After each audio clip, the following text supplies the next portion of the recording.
Now, speaking at a panel discussion at the Munich Security Conference, now the Minister of External Affairs, S. Jaishankar, said that India was having a problem with China along the line of actual control.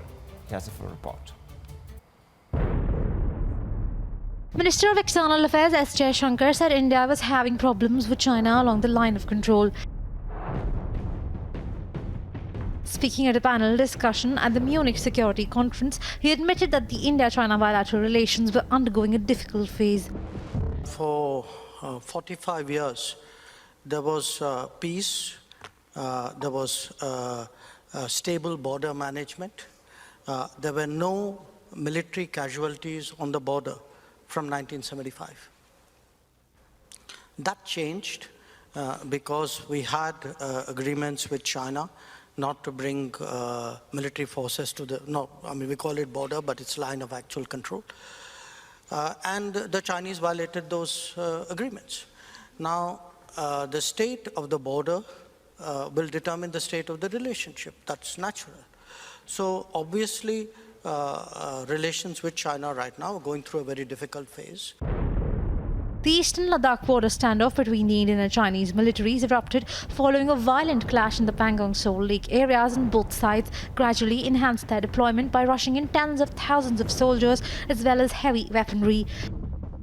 The tension escalated following a deadly clash in the Galwan Valley on June 15, 2020.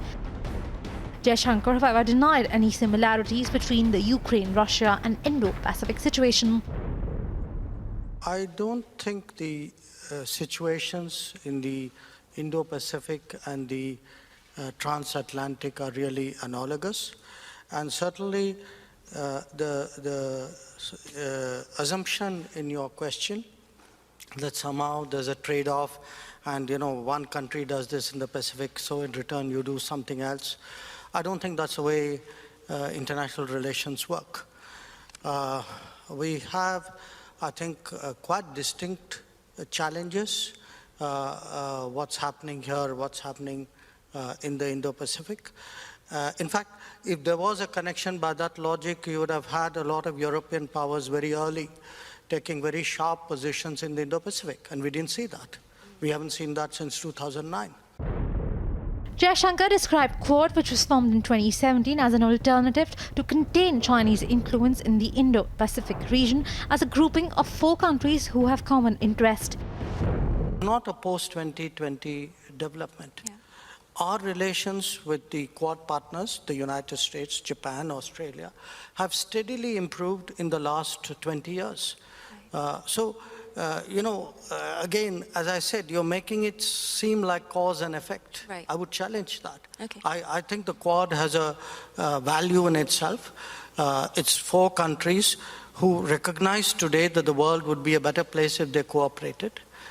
And that's essentially what's happening. India's message to China is clear. Any Chinese attempt to threaten India's sovereignty will be met with a befitting reply. Bureau Report, Republic TV.